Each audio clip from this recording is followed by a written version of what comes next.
বিজ্ঞানীদের নিত্য নতুন আবিষ্কারে প্রতিনিয়ত বদলে যাচ্ছে আমাদের জগৎ। প্রযুক্তি উন্নয়নে বদলে যাচ্ছে দেশ, বদলে যাচ্ছে গতানুগতিকতা। বিবর্তন ঘটছে মানুষের জীবনধারায়। জীবনে মুখ্য অনুষঙ্গ হয়ে উঠেছে প্রযুক্তি। বিজ্ঞানীদের প্রতিনিয়ত আধুনিক প্রযুক্তির খোঁজ খবর নিয়ে গ্রিন টেলিভিশনের সাপ্তাহিক অনুষ্ঠান বিজ্ঞান ও প্রযুক্তিতে স্বাগত জানাচ্ছি। সাথে আমি রিধিবা। কোনো জিনিস রাতারাতি আবিষ্কার হয় না। যে কোনো আবিষ্কারের পেছনে গবেষকদের অনেক পরিশ্রম থাকে, কিন্তু সেই পরিশ্রম হয়তো অন্য কোনো বিষয়ের জন্য, কিন্তু আবিষ্কার হয়ে যায় সম্পূর্ণ ভিন্ন একটি বিষয়। 1 মার্চ বিজ্ঞানের দুনিয়া বিশেষ দিন, কারণ 1896 সালে ঠিক এই দিনেই ফরাসি বিজ্ঞানী হেনরি বেকারেল আবিষ্কার করেছিলেন তেজস্ক্রিয়তা। বেকারেল আসলে কি আবিষ্কার করতে চেয়েছিলেন? তেজস্ক্রিয়তাই বা কিভাবে আবিষ্কার করেছিলেন? কি ঘটেছিল সেদিন? 1895 সালের শেষের দিকে জার্মান বিজ্ঞানী উইলহেলম রন্টজেন একটি অদ্ভুত রশ্মি আবিষ্কার করলেন। তিনি এর নাম দিলেন এক্স-রে বা অজানা রশ্মি। এই রশ্মি মানুষের মাংসপেশি ভেদ করে হাড়ের ছবি তুলে ফেলতে পারত। পুরো দুনিয়ায় তখন এক্স-রে নিয়ে হইচই পড়ে গেল। বিজ্ঞানীরা পাগলের মতো এক্স-রে নিয়ে গবেষণা শুরু করলেন। পত্রিকাগুলোর প্রথম পাতায় শুধু এক্স-রে ও হাড়ের ছবি। 1896 সালের 20 জানুয়ারি ফ্রেঞ্চ একাডেমি অব সায়েন্সের একটা সভা বসেছিল। সেখানে বিখ্যাত ফরাসি গণিতবিদ ও বিজ্ঞানী হেনরি পয়েনকারে রন্টজেনের এক্স-রে নিয়ে আলোচনা করছিলেন।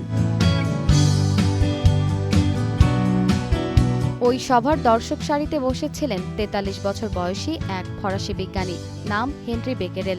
এক্স-রের কথা শুনে বেকেরেল ভাবলেন, এই দ্যুতিময় পদার্থগুলো কি সূর্যের আলো শুষে নিয়ে এক্স-রের মতো কোনো অদৃশ্য রশ্মি ছাড়ে? এই প্রশ্নের উত্তর খুঁজতে তিনি ল্যাবরেটরিতে ঢুকলেন। বেছে নিলেন ইউরেনিয়ামের লবণ। এর রাসায়নিক নাম পটাশিয়াম ইউরেনাইল সালফেট। বেকেরেল দারুণ একটা পরীক্ষার ছক কষলেন। তিনি একটা ফটোগ্রাফিক প্লেট নিলেন। প্লেটটিকে মুড়িয়ে দিলেন দুটি মোটা কালো কাগজে। এমনভাবে মোড়ালেন যাতে কোনো সাধারণ আলো এর ভেতরে ঢুকতে না পারে। এরপর সেই কালো কাগজের ওপর একটা তামার ক্রস বা যোগ চিহ্নের মতো পাত বসালেন। তার উপরে রাখলেন ওই ইউরেনিয়ামের টুকরোটি। সবশেষে পুরো জিনিসটা নিয়ে রেখে দিলেন কড়া রোদে। কয়েক ঘন্টা পর তিনি ফটোগ্রাফিক প্লেটটা ধুয়ে ফেললেন। যা দেখলেন তাতে তার চোখ ছানা বড়া। প্লেটের ওপর তামার ক্রস্টের একটা স্পষ্ট ছাপ পড়েছে, চারপাশটা কালো হয়ে গেছে। বেকেরেল ভাবলেন তার ধারণাই ঠিক, সূর্যের আলো ইউরেনিয়ামের ওপর পড়ছে। ইউরেনিয়াম সেই আলো শুষে নিয়ে এক্স-রের মতো একটা অদৃশ্য রশ্মি তৈরি করছে। সেই রশ্মি কালো কাগজ ভেদ করে ফটোগ্রাফিক প্লেটকে কালো করে দিচ্ছে। আর যেখানে তামার ক্রস চিহ্ন ছিল সেখানে রশ্মি ভেদ করতে পারেনি, তাই ক্রসের ছাপ পড়েছে। 1 মার্চ 1896 সাল বেকেরেল ড্রয়ার খুললেন। তখনও আকাশে ভালো রোদ ওঠেনি। হঠাৎ তার মনে একটা অদ্ভুত খেয়াল চাপল। ড্রয়ারে রাখা ফটোগ্রাফিক প্লেটটা একটু ধুয়ে দেখলে কেমন হয়। ড্রয়ারের ঘুটঘুটে অন্ধকারে সে তো আর রশ্মি ছড়াতে পারবে না। তবুও মনের খুঁতখুঁতানি দূর করতে তিনি প্লেটটা ধুতে নিয়ে গেলেন। কিন্তু প্লেটটা ধোয়ার পর তিনি আক্ষরিক অর্থেই চমকে উঠলেন। আবছা ছাপ তো দূরের কথা, প্লেটের ওপর ইউরেনিয়ামের একদম গাঢ় স্পষ্ট কালো ছাপ। প্রথম দিনের কড়া রোদে রাখা প্লেটের চেয়েও এই ছাপটা অনেক বেশি স্পষ্ট। বেকেরেল কিছুক্ষণ স্তব্ধ হয়ে রইলেন। এ কিভাবে সম্ভব? ড্রয়ারের ভেতর তো এক ফোঁটা সূর্যের আলোও ঢোকেনি। তাহলে এই শক্তিশালী রশ্মি এলো কোথা থেকে? তার মানে কি ইউরেনিয়ামকে রশ্মি ছড়ানোর জন্য সূর্যের আলোর উপর নির্ভর করতে হয় না? বেকেরেল বুঝতে পারলেন এই অদৃশ্য এবং শক্তিশালী রশ্মি ইউরেনিয়ামের ভেতর থেকেই নিচে বেরিয়ে আসছে। এর জন্য বাইরের কোনো শক্তি বা রোদের দরকার নেই। ইউরেনিয়াম নামের এই পাথরটির ভেতরে লুকিয়ে আছে এক বিশাল শক্তির ভাণ্ডার। বেকেরেল তার এই নতুন রশ্মির নাম দিয়েছিলেন ইউরেনিক রে।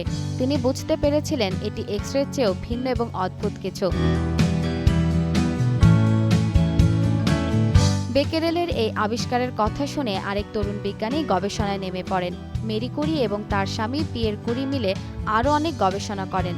তারা দেখলেন শুধু ইউরেনিয়াম নয়, থোরিয়াম, রেডিয়াম এবং পোলোনিয়ামের মতো আরও অনেক পদার্থের ভেতরে এমন শক্তি লুকিয়ে আছে।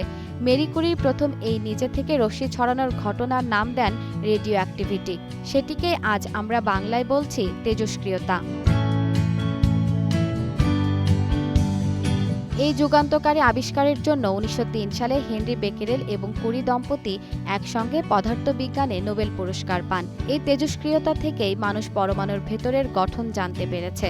ক্যান্সারের চিকিৎসায় ব্যবহার করা হচ্ছে তেজস্ক্রিয়তা। আবার এই শক্তি কাজে লাগিয়েই তৈরি হয়েছে পারমাণবিক বোমা এবং পারমাণবিক বিদ্যুৎ কেন্দ্র। সামাজিক যোগাযোগ মাধ্যমে পরিচয়, নিয়মিত বার্তা বিনিময়, অল্প সময়ে গভীর আবেগের সম্পর্ক, তারপর হঠাৎ জরুরি প্রয়োজনে অর্থ চাওয়া। প্রযুক্তি নির্ভর এই প্রতারণা রোম্যান্স স্ক্যাম বা প্রেমের ফাঁদে প্রতারণা নামে পরিচিত। অনলাইন যোগাযোগের বিস্তারের সঙ্গে সঙ্গে বিশ্বজুড়ে এই ধরনের অপরাধ আশঙ্কাজনক হারে বাড়ছে। যুক্তরাষ্ট্রের ভোক্তা সুরক্ষা সংস্থা ফেডারেল ট্রেড কমিশনের তথ্য অনুযায়ী 2021 সালে রোম্যান্স স্ক্যামের মাধ্যমে ক্ষতির পরিমাণ দাঁড়ায় $54,70,00,000, যা আগের বছরের তুলনায় 80% বেশি। পরিচয় গোপন রাখার সুযোগ এবং সীমান্ত পেরিয়ে অনলাইন যোগাযোগের সহজলভ্যতা প্রতারকদের কাজকে আরও সহজ করে তুলেছে। 2025 সালে প্রবণতা নিয়ে উদ্বেগ জানিয়ে দুই মার্কিন সিনেটর অনলাইন ডেটিং প্ল্যাটফর্মগুলোর প্রতি কঠোর নজরদারির আহ্বান জানান। বিশেষ করে ম্যাচ গ্রুপের প্রধান নির্বাহীর দৃষ্টি আকর্ষণ করা হয়। এই প্রতিষ্ঠানের অধীনে একাধিক জনপ্রিয় ডেটিং অ্যাপ পরিচালিত হয়। রোম্যান্স স্ক্যাম মূলত আস্থা অর্জনের উপর ভিত্তি করে পরিচালিত হয়। প্রতারকেরা সামাজিক যোগাযোগ মাধ্যম বা ডেটিং অ্যাপে ভুয়া পরিচয়ে আকর্ষণীয় প্রোফাইল তৈরি করে। দীর্ঘ সময় ধরে নিয়মিত বার্তা আদান প্রদানের মাধ্যমে তারা আবেগগত নির্ভরতা তৈরি করেন। প্রযুক্তি সংশ্লিষ্ট বিশেষজ্ঞদের মতে, অনলাইনে পরিচিত কারো প্রতি দ্রুত আস্থা স্থাপন করা ঝুঁকিপূর্ণ। ব্যাংক হিসাব নম্বর, ক্রেডিট কার্ড তথ্য বা জাতীয় পরিচয় সংক্রান্ত তথ্য শেয়ার করা থেকে বিরত থাকতে হবে। ডেটিং অ্যাপ টিন্ডার সহ কিছু প্ল্যাটফর্মে ব্যবহারকারী ভেরিফিকেশনের সুবিধা রয়েছে, তবে ভেরিফিকেশনের সুবিধা থাকলেও সতর্ক থাকা জরুরি। সন্দেহ হলে প্রোফাইল ছবি রিভার্স ইমেজ সার্চ করে দেখা যেতে পারে ছবিটি অন্য কোথাও ব্যবহৃত হয়েছে কিনা। কারো পরিচয়ে সন্দেহজনক বার্তা পেলে সরাসরি সংশ্লিষ্ট ব্যক্তির সঙ্গে যোগাযোগ করে সত্যতা যাচাই করা বুদ্ধিমানের কাজ। বংশগত হৃদরোগ আগেভাগে শনাক্তে নতুন ধরনের একটি স্মার্ট টি শার্ট উদ্ভাবনের কাজ চলছে যুক্তরাজ্যে। গবেষকরা বলেছেন, দীর্ঘ সময় ধরে হৃদযন্ত্রের বৈদ্যুতিক সংকেত পর্যবেক্ষণ করতে সক্ষম পরিধানযোগ্য এই প্রযুক্তি অকাল মৃত্যুর ঝুঁকি কমাতে গুরুত্বপূর্ণ ভূমিকা রাখতে পারে। টি শার্টটি যৌথভাবে উন্নয়ন করছেন যুক্তরাজ্য ভিত্তিক দাতব্য সংস্থা ব্রিটিশ হার্ট ফাউন্ডেশন ও ইম্পেরিয়াল কলেজ লন্ডনের গবেষকরা। বর্তমানে বুকে ব্যথা, মাথা ঘোরা বা অজ্ঞান হয়ে যাওয়ার মতো উপসর্গ দেখা দিলে রোগীদের ইসিজি যন্ত্র ব্যবহার করতে দেওয়া হয়। এতে শরীরের নির্দিষ্ট স্থানে আঠালো ইলেকট্রোড বসিয়ে তারের মাধ্যমে কোমরে ঝোলানো মনিটরের সঙ্গে সংযুক্ত থাকতে হয়। গোসল বা দৈনন্দিন কাজের সময় যন্ত্রটি খুলে আবার সঠিকভাবে লাগানো বেশ ঝামেলার। পাশাপাশি অনিয়মিত হৃদস্পন্দন সবসময় উপস্থিত না থাকায় 1 বা 2 দিনের পরীক্ষায় অনেক ক্ষেত্রে সমস্যা ধরা পড়ে না। নতুন স্মার্ট টি শার্টে কাপড়ের ভেতরে সেলাই করা হয়েছে সর্বোচ্চ 50টি সূক্ষ্ম সেন্সর।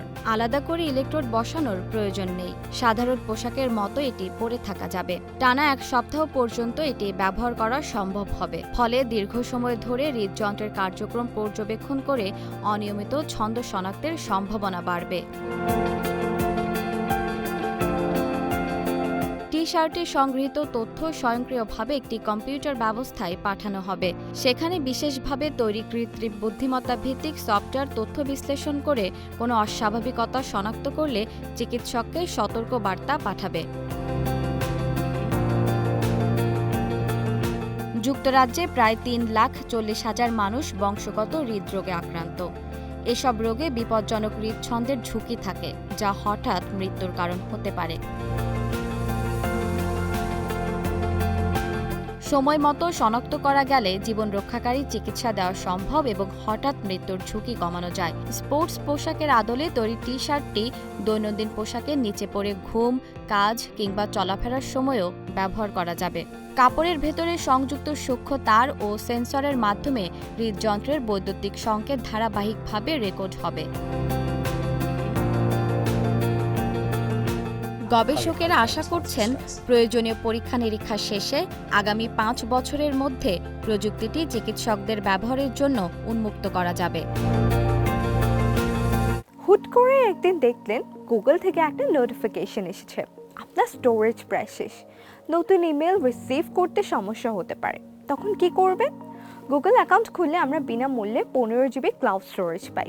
শুনতে 15 GB অনেক মনে হতে পারে, কিন্তু বাস্তবে একদমই না। কারণ এই একই স্টোরেজ ভাগাভাগি করে ব্যবহার করে আপনার জিমেইল, গুগল ফটোস এবং গুগল ড্রাইভ। তাহলে উপায় কি? গুগলকে কি প্রতি মাসে টাকা দিয়ে বাড়তি স্টোরেজ কিনবেন? না কিনেও কিন্তু সমাধান আছে। আজ এমন কিছু জাদুকরি কৌশল দেখাবো যা দিয়ে খুব সহজে গুগলের এই 3টি অ্যাপ থেকে অপ্রয়োজনীয় জঞ্জাল সাফ করে ফেলা যাবে, আর বেঁচে যাবে আপনার পকেটের টাকা। প্রথমে জিমেইলে আসা যাক। আপনার ইনবক্সের একদম নিচে স্ক্রল করে যান।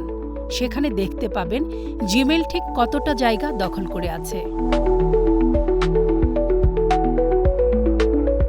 জিমেইলের একদম ওপরে থাকা সার্চ বক্সটি আপনার প্রধান হাতিয়ার। এর ডান পাশে থাকা ছোট্ট স্লাইডার আইকনে ক্লিক করুন। এখানে আপনি কিছু অপশন পাবেন। নির্দিষ্ট কোনো প্রেরকের কাছ থেকে আসা সব ইমেল বা অপ্রয়োজনীয় কোনো বিষয়ে ইমেইলে আপনি একসঙ্গে খুঁজতে চান, সেটা এখান থেকেই সম্ভব। বড় আকারের ইমেল খুঁজতে সাইজ অপশনটি ব্যবহার করতে পারেন। আর যেসব ইমেইলের সঙ্গে ভারী ভারী ফাইল যুক্ত আছে সেগুলো খুঁজতে #অ্যাটাচমেন্ট নামের বক্সে টিক দিন।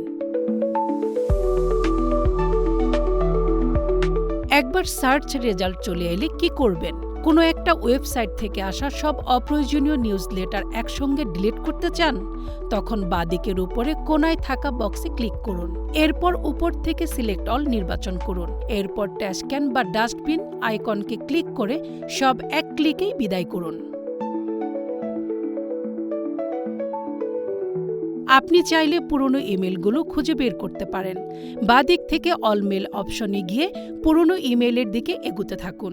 সবচেয়ে পুরনো ইমেলগুলো হয়তো আপনার আর কোনো কাজেই লাগবে না, সেগুলো ধরে ধরে মুছে ফেলুন। গুগল ফটোজ কিন্তু জায়গা খালি করার ক্ষেত্রে খুব বন্ধুসুলভ একটা অ্যাপ। অ্যাপের বাঁদিকের নেভিগেশন প্যানেলের নিচে স্টোরেজ বার থাকে। সেখানে তাকালেই বুঝবেন এটি কতটা জায়গা দখল করে আছে।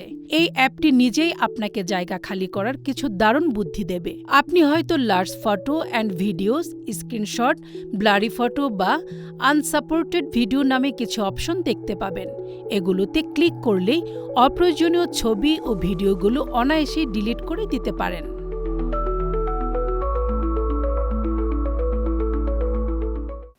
এবার ছোট্ট একটি বিরতিতে যাচ্ছি, ফিরে এসে জানাবো MWC 2026 সম্পর্কে।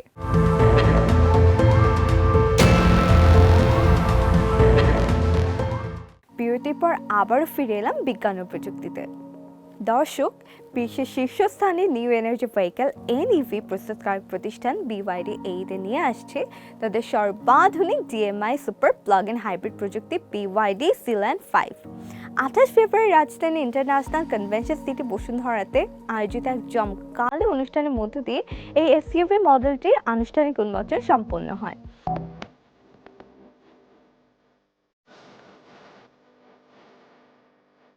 বাংলাদেশিদের দৈনন্দিন যাতায়াতকে সুগম করার পাশাপাশি সাস্টেনেবল মোবিলিটি নিশ্চিত করতে এভরিডে এসইউভি হিসেবে সিলান 5 নিয়ে আসছে BYD।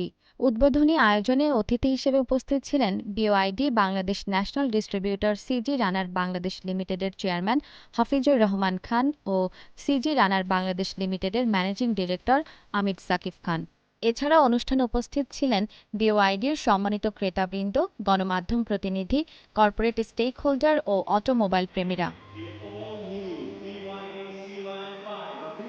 Cosmos black, Aurora white, Atlantis grey ও হারবার গ্রে এই 4টি রঙে BYD সিলান 5 নিয়ে আসা হয়েছে। প্রথম 500 জন গ্রাহকের জন্য গাড়িটির দাম মাত্র 47.90 লাখ টাকা নির্ধারণ করা হয়েছে। গাড়িটির সাথে আকর্ষণীয় ওয়ারেন্টি প্যাকেজও থাকছে।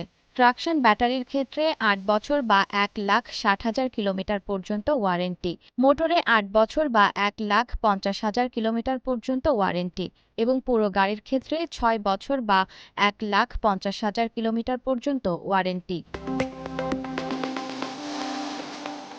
প্রি অর্ডার করা ক্রেতাদের হাতে আনুষ্ঠানিকভাবে গাড়ির চাবি তুলে দিয়ে আয়োজনটি শেষ হয়। এ সময় ক্রেতাদের হাতে প্রি অর্ডার করা মোট 25টি গাড়ি তুলে দেওয়া হয়।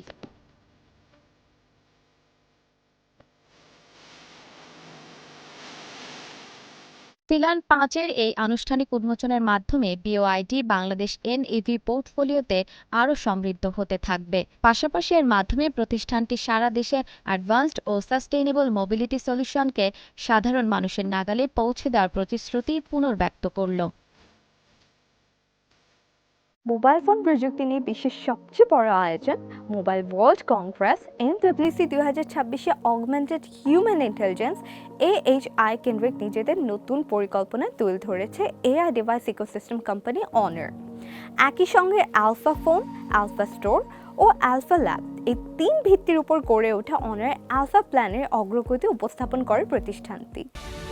We decided to give our next generation of devices মানবকেন্দ্রিক এআই এর উপর গুরুত্ব দিয়ে আয়োজনে নিজেদের রোবট ফোন প্রদর্শন করে অনার। এটি এমন এক ধরনের স্মার্টফোন যা ব্যবহারকারীর নড়াচড়া ও আশেপাশের পরিবেশ বুঝে মানুষের সঙ্গে এআই ডিভাইসের যোগাযোগকে আরও সহজ ও স্বাভাবিক করে তোলে। বুদ্ধিমান ডিভাইস কিভাবে প্রযুক্তিকে আরও স্বতঃস্ফূর্ত এবং মানুষের বাস্তব প্রয়োজনের প্রতি দ্রুত ও কার্যকরভাবে সাড়া দিতে পারে, রোবট ফোন তারই একটা নমুনা দেখিয়েছে। রোবট গ্রেড গতিশীলতা, সিনেম্যাটিক ইমেজিং এবং উন্নত স্মার্ট সেন্সিং প্রযুক্তি ব্যবহার করে রোবট ফোনে এআই আরও প্রাণবন্ত করে তোলা হয়েছে। 360 ডিগ্রি ভিডিও কল থেকে শুরু করে অঙ্গভঙ্গি বা নাচের মতো মজার ফিচারও রয়েছে এতে। অনুষ্ঠানটিতে ম্যাজিক ভিউ 6 উন্মোচন করেছে অনার। এতে রয়েছে উন্নত সিলিকন কার্বন ব্যাটারি প্রযুক্তি, আধুনিক ডিসপ্লে প্রকৌশল এবং এআই সমৃদ্ধ কাজের সুবিধা। সব মিলিয়ে আরও নিখুঁত, পরিমার্জিত ও আকর্ষণীয় এক ফোল্ডেবল স্মার্টফোনের অভিজ্ঞতা দেবে ফোনটি। এছাড়া নতুন ইকোসিস্টেম সমৃদ্ধ ডিভাইস ম্যাজিক প্যাড 4 ও ম্যাজিক বুক প্রো 14 বাজারে আনার ঘোষণা দিয়েছে প্রতিষ্ঠানটি। মানুষের বাস্তব চাহিদাকে গুরুত্ব দিয়ে হার্ডওয়্যার ও সফটওয়্যারের মধ্যে বুদ্ধিমান সমন্বয় গড়ে তুলতে কাজ করছে অনার। নতুন এই ডিভাইস দুটি সেই প্রচেষ্টারই অংশ। অনারের সিইও জেমস লি বলেন, in pharmacy and X4U. We gain a new kind of superpowers. যে কোনো ধরনের মানবকেন্দ্রিক উদ্ভাবনী আমাদের আগামীর পথ নির্দেশক। এআই এর পরবর্তী ধাপে শুধু এর সক্ষমতা বাড়ানো নয়, এর সঙ্গে মানবীয় সংবেদনশীলতার সমন্বয় জরুরি। আইকিউ ও ইউকিউর সমন্বয়ে ব্যক্তিগত, সার্বজনীন ও এজ ইন্টেলিজেন্সকে যুক্ত করাই অগমেন্টেড হিউম্যান ইন্টেলিজেন্সের লক্ষ্য।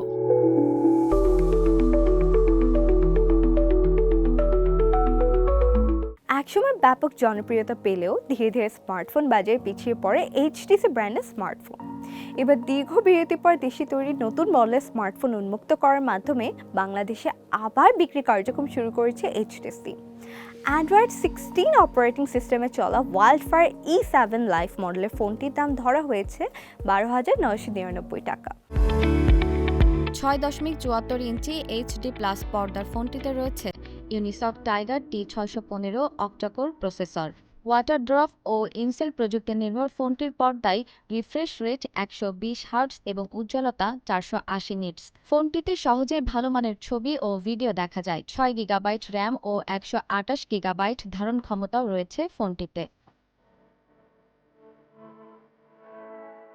5000 মিলিঅ্যাম্পিয়ার ব্যাটারিযুক্ত ফোনটির পেছনে 50 মেগাপিক্সেলের ক্যামেরা রয়েছে।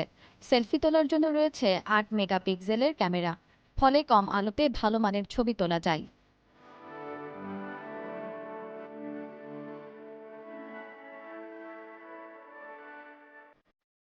দামের বিচারে HTC ওয়াইল্ডফায়ার E7 লাইফ বর্তমানে বাংলাদেশের বাজারে সবচেয়ে শক্তিশালী ও আকর্ষণীয় ফোন। 50 মেগাপিক্সেল ক্যামেরা সহ বিভিন্ন প্রযুক্তির সুবিধা ফোনটিকে অনেক এগিয়ে রেখেছে। ফ্রেম টেলিভিশনের সাপ্তাহিক অনুষ্ঠান বিজ্ঞান ও প্রযুক্তিতে আজ এই পর্যন্তই। আগামী সপ্তাহে ফিরে আসবো প্রযুক্তি আরও নতুন নতুন উদ্ভাবনের খবর নিয়ে। আর সেই পর্যন্ত গ্রিন টিভি নিউজ ও অন্যান্য আয়োজন দেখতে চোখ রাখুন আমাদের ওয়েবসাইট, ইউটিউব ও ফেসবুকে।